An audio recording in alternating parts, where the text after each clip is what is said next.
ètò kan tó tèmi létí ètò olómi ọgbọ́n ni ọmọ òye nìkan ẹwà kan fìdílé àbíkẹ́ fìdílé kan kálẹ̀ rẹ̀ kọ́kọ́ lórí ètò yóò. lórí ètò Olúṣọ̀lá olómi ọgbọ́n.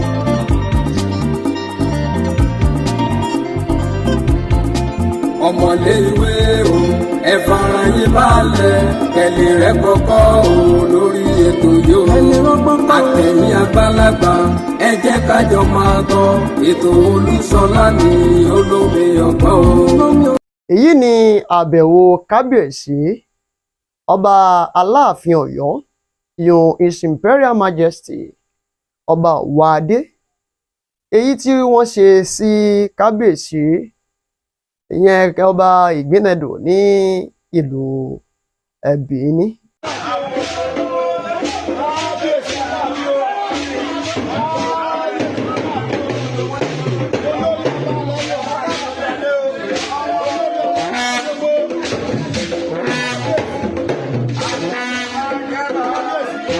Lẹ́dọ̀ lọ́hùn ọ̀pọ̀lọpọ̀ àwọn èèyàn máa wí pé báwo ni ìbáṣepọ̀ yẹn ti yà sáré yá báwọn. kì í ṣe wípé àná ni ọba yìí ṣẹ̀ṣẹ̀ ní ìbáṣepọ̀ pẹ̀lú àpèrè Aláàfin Ọ̀yọ́.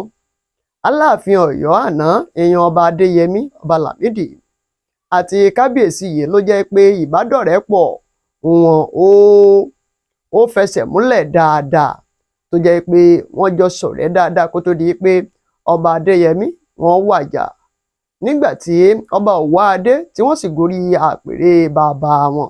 òun náà ni wọ́n tún ránṣẹ́ pé wọ́n fún ayẹyẹ ọjọ́ ìbí tiwọn táwọn náà tún fẹ́ ṣe yìí. èyí náà ló mú kábíyèsí ọba Ọ̀wádé tẹ ọkọ̀ òfurufú létí tí wọ́n sì balẹ̀ sí ìlú Benin nígbà tí wọ́n kọ́wọ́rìn pẹ̀lú àwọn olóyè wọn èyí tí wọ́n máa ń kọ́wọ́rìn pẹ̀lú wọn.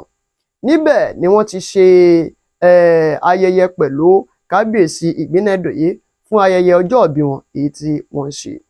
ṣùgbọ́n ohun tó ṣe ni ní kàyéfì ń bẹ àti ohun tí ó yani lẹ́nu ń bẹ tí ọ̀pọ̀lọpọ̀ àwọn èèyàn tí wọ́n ti ń jẹ lẹ́nu pé ṣé bẹ́ẹ̀ náà ni ọba Aláàfin Ọ̀yọ́ wá tóbi tó àbí tí wọ́n nágbára tó fi mú ọba yìí ó forí àpèrè rẹ̀ lẹ̀ ó jókòó sáyé àwọn olóyè ó sì jẹ́ kí Aláàfin Ọ̀yọ́ jókòó sórí àpèrè tirẹ̀. ó hàn gbangba lórí àwọn fọ́nrán fídíò àti gbogbo ọ̀pọ̀lọpọ̀ àwọn àwòrán eléyìí tó ń lọ káàkiri wípé orí ìtẹ́ kábíyèsí yìí òun náà ni Aláàfin Ọ̀yọ́ ló jókòó lé. ẹ rí i wípé ìtẹ́ yẹn wọ́n ṣe ló ní gàràmù bí àwọn ẹ̀yà yẹn bí wọ́n ṣe máa ń sábà ṣe ìtẹ́ àwọn ọba wọn nìyẹn torí wọ́n rí gẹ́gẹ́ bí ìtẹ́ ọlá ńlá èyí tó jẹ́ kó wà fún àwọn lọ́balọ́ba. nígbà tí ọba yìí lọ́jọ́ orí wọn dàgbà ẹ̀bẹ̀ sì rí àwọn náà ń ṣe kèrémí nínú àwọn ọba ní orílẹ̀-èdè Nàìjíríà. ọba yìí wá fi ipò yẹn lẹ̀ ó fi orí àpèrè yẹn lẹ̀ wọn ò fi ipò lẹ̀ o. ó forí àpèrè yẹn lẹ̀ wọn ò jókòó sórí àpèrè yẹn wọ́n jókòó sórí àwọn àga táwọn olóyè máa ń jókòó lé.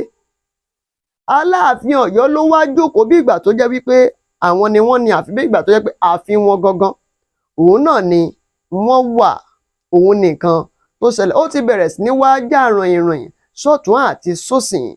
ìdí tí kábíyèsí yìí tó fi àpèrè wọn lẹ̀ tí wọ́n fi jẹ́ kí Aláàfin Ọ̀yọ́ jókòó bẹ̀ kò yé wa o. tí ẹ mọ̀ pé nílẹ̀ kóòtù òjé nílẹ̀ Yorùbá ti wá ń bì báyìí bí ọba kan bá pe ọba kan wá tí ọba kan bá wá kí ọba kan lẹ́gbẹ̀ẹ́ wọ́n máa ń gbé àga tó jẹ́ bí àga ọlọ́lá náà fún ọba tó wá kí wọn ní ẹ̀gbẹ́. ṣùgbọ́n ó ṣe ni ní kàyéfì ó sì yanilẹ́rù ó sì banilẹ́rù wípé nígbà tí Aláàfin Ọ̀yọ́ mọ jókòó sínú ààfin ọba Ìgbínẹdò yìí ibi ààyè ńlá èyí tí wọ́n ṣe fún kábíyèsí yìí ibẹ̀ ni Aláàfin Ọ̀yọ́ ni wọ́n lọ jókòó sí. ọ̀pọ̀lọpọ̀ ẹlòmíì ni wọ́n ti ń wò pé kí ló dé tó fi rí báyìí. ṣùgbọ́n ẹ má gbàgbé o nígbà tí Aláàfin Ọ̀yọ́ àná ní ọba Adéyẹmí, ọba Lámídì Adéyẹmí, ikú bàbá yèyé.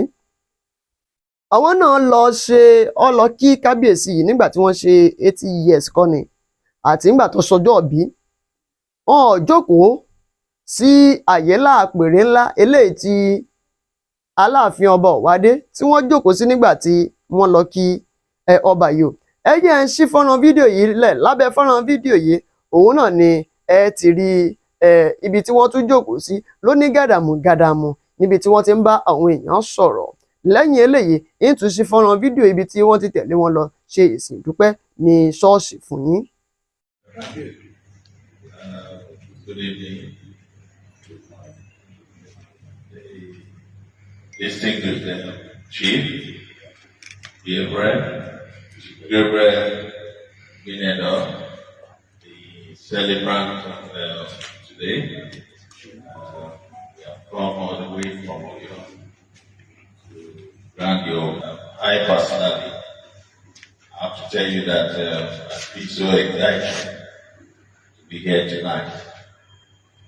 My prayer for you that may the Almighty God, His infinite mercy, continue to protect you in all your endeavors.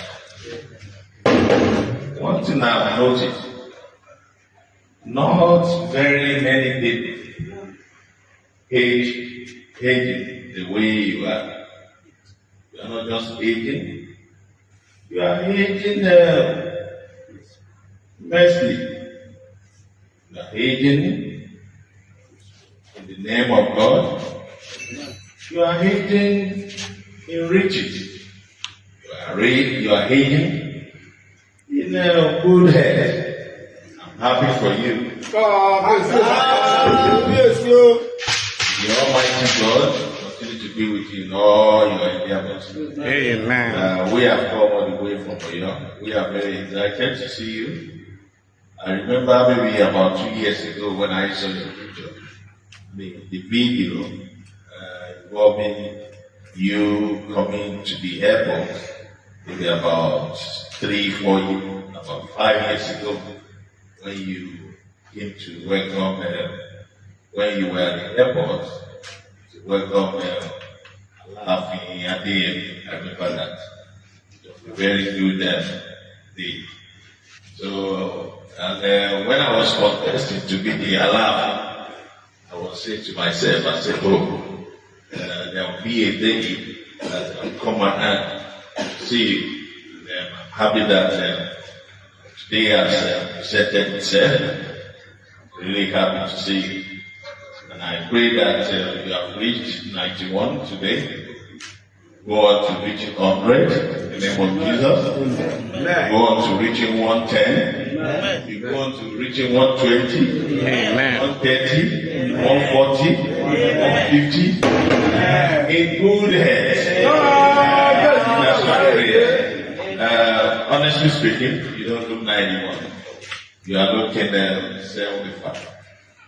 That's good age. I mean, because of good food and you are eating healthy, which is very good. I'm happy for you. And I pray that as you have lived a very good life, I pray for all your children, grandchildren, that by the grace of God, they will emulate and live the very best way you have lived as well. Thank you very much. We are happy to be here. And I believe that by the time we go back to Oyo, we will have a lot of things to say to a lot of our friends back home. So I'm happy. Thank you very much. Thank you very much.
àwọn àwòrán fọ́nrán fídíò yẹn òun náà ni ẹ ti wá wò yẹn ó ṣe ni ní kàyéfì bẹ́ẹ̀ sì rèé ó yani lẹ́nu pé irú àràwọ rèé ló tún jẹyọ jáde lọ́dọ̀ kábíyèsí Imperial Majesty Aláàfin Ọ̀yọ́.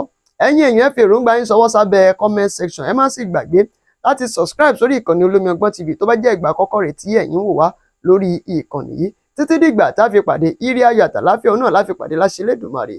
Ó dàbọ̀.